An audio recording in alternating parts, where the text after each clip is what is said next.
Anda kembali lagi dalam Dialog Sumut dan saat ini kita sudah bergabung dengan narasumber kita yang satu lagi dengan perwakilan dari Ikatan Dokter Indonesia Sumatera Utara dengan Dr. Riri Firzan Putris. Selamat siang dokter. Terima kasih sudah bergabung. Dokter, boleh disampaikan ini kan saya sebelumnya mau mengucapkan turut berduka cita atas gugurnya rekan-rekan dokter yang telah menangani pasien COVID-19. Kemudian dokter, saya ingin mengkonfirmasi nih, sebenarnya ada berapa? Tadi disampaikan Pak Porada ada 10 nih yang terbaru, karena ada data terbaru tadi ada 1 dokter yang meninggal dunia pada hari ini. Lalu seperti apakah ID Sumut menyampaikan akan ada ketimpangan antara kasus dengan metode atau mekanisme penugasan tenaga medis dalam penanganan pasien COVID-19. Untuk data dan terkait penjelasan tersebut seperti apa, Dokter Riri? Ya, terima kasih. Kami dari ID Sumut memang pagi ini, tadi malam sih sebenarnya tepatnya ya, telah meninggal satu lagi guru kami, orang tua kami, Dr. Rashidi, spesialis bedah. Jadi itu menambah korban COVID-19 dari nakes, terutama dokter dari Sumatera Utara. Semengenai jumlahnya memang sepertinya 10 benar, karena semalam kemarin hari Sabtu ada Dr. Andika, kemudian hari ini ada lagi tadi malam menyusul lagi Dr. Rashidi. Jadi kami dari ID memang sangat-sangat berduka ya, miris sekali sebenarnya. Kita dari ID begitu banyak jatuh korban, kita kalau bisa jangan seperti Jawa Timur ya, tapi Sumut memang sudah angkanya sudah tinggi. Jadi mengenai ketimpangan tadi, kalau saya pikir memang seperti yang kita ketahui, memang dokter-dokter kita ini, terutama kemarin Dr. Andika kan memang masih bertugas ya. Sebelum terpapar dia memang bertugas, jadi masih ketemu terus dengan pasien-pasien COVID. Jadi kalau kita lihat sekarang saya baru baca tadi pagi, ada yang namanya viral load ya. Jadi memang viral load itu adalah jumlah kuantitatif virus yang masuk ke dalam tubuh gitu. Semakin tingginya virus di tempat virus itu, maka akan semakin banyak dia masuk ke tubuh. Nah, dokter-dokter ini dan tenaga kesehatan ini kan terus-terusan terpapar nih. Jadi ya terus-terusan terpapar artinya sangat tinggi kemungkinan untuk kita bisa terpapar secara langsung. Jadi resikonya. Nah, resiko terkena atau terpapar itu sangat-sangat tinggi. Baik, dokter, kita tahan dulu. Kita akan menyapa narasumber penelpon kita yang sudah tergabung dalam Dialog Sumut dengan Bapak Sihombing, mohon maaf, dari Medan, Sumatera Utara. Selamat siang Bapak Sihombing. Mohon maaf, kita ada terputus penelponnya. Saya lanjutkan ke Dr. Riri. Dr. Riri, tadi disampaikan bahwa resiko penularan ini cukup tinggi jika dialami oleh tim medis sendiri yang menangani pasien COVID-19.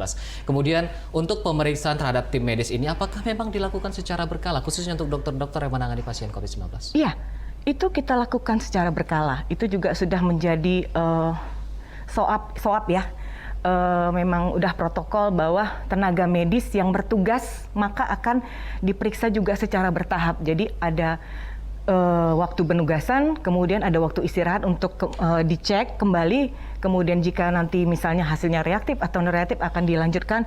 Kalau misalnya reaktif maka akan ada pemeriksaan selanjutnya. Jadi memang kita lakukan secara berkala. Baik, selain itu dokter, yang perlu kita ketahui bahwa saat ini kan ada kemarin disampaikan ini ada keterbatasan APD nih terkait dengan APD perlindungan diri bagi tenaga medis. Memang selama ini seperti apakah memang masih sangat terbatas di tengah pandemi COVID-19 ini, mengingat bahwa saat ini sudah sekitar 3 bulan pandemi terjadi? Ya, awal-awalnya sih memang terbatas ya, kita banyak minta bantuan dari luar.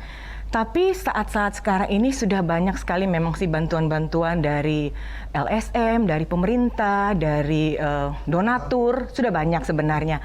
Tapi mungkin kalau untuk di Sumatera Utara kan ada berapa kabupaten kota ya, mungkin kalau untuk di pinggir-pinggir saya rasa pasti masih banyak yang kurang. Baik. Tapi kalau di Medan sendiri saya rasa sudah cukup. Di Medan sudah aman dan terpenuhi untuk APD sendiri. Kita tahan dulu dokter, kita sapa untuk penelpon kita dengan Pak Bahtiar dari Medan. Selamat siang Pak Bahtiar, silakan boleh pertanyaan dan sarannya. Ini itu kan saya lihat ini kan dokter ini kan saya dapat laporan. Apakah sebelumnya itu antisipasinya itu apa nggak ada antara? Baik, terkait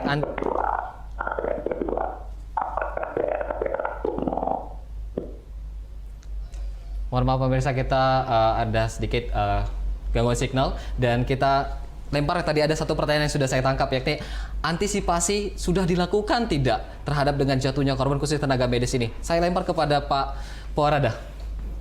Ya, kalau dibilang antisipasi, itu saya bilang tadi. Ini kan bagaimana sikap gubernur, karena gubernur itu adalah orang nomor 1 di Sumatera Utara. Sikap gubernur menghadapi kasus coronavirus ini, COVID-19 ini, itu yang tidak dimunculkan oleh gubernur sendiri. Itu yang tidak dinampakkan. Meskipun rumah dinas gubernur itu dijadikan kantor, tapi di lapangan pekerjaan-pekerjaannya relatif nyata tidak kelihatan. Tidak kelihatan bagaimana mengantisipasi seperti yang disampaikan oleh Pak apa tadi? Pak Bahtiar. Pak Bahtiar tadi. Memang relatif tidak begitu kelihatan untuk sistem kesehatan ya seperti yang disampaikan saudari saya tadi, adik saya ini. Jadi tidak kelihatan. Tidak ada strategi yang diterapkan oleh gubernur untuk menghadang COVID-19 ini supaya tidak melebar kemana-mana. Saya kasih contoh yang sederhana. Saya bilang tadi, anggaran 500 miliar kemarin dalam refocusing tahap 1 seharusnya bisa dialokasikan untuk bagaimana mencegah ini tidak melebar kemana-mana. Baik. Bagaimana strateginya? Saya sudah sampaikan dalam kami kemarin ada pansus COVID sudah kita sampaikan. Kita sudah masukkan sebelumnya supaya gubernur menyediakan alat PCR untuk setiap kabupaten kota. Baik. Kalau gubernur tidak sanggup menyediakan 1 kabupaten kota, buatlah dia 2 kabupaten kota, 1 PCR disiapkan. Kalau nggak sanggup, lapor ke pusat. Baik. Pasti disiapkan. Itu salah satu strategi supaya pasien-pasien COVID ini tidak berseliweran kemana-mana. Baik. Tidak menjadi sumber penularan di mana-mana. Itu Artinya poinnya. fasilitas kesehatan Iya. dan tentunya harus Jelas, disediakan itu oleh fakta. pemerintah. Baik. Iya. Kita tahan dulu, kita akan lanjutkan lagi sesaat lagi dan pemirsa kami akan kembali sesaat lagi dalam Dialog Sumut.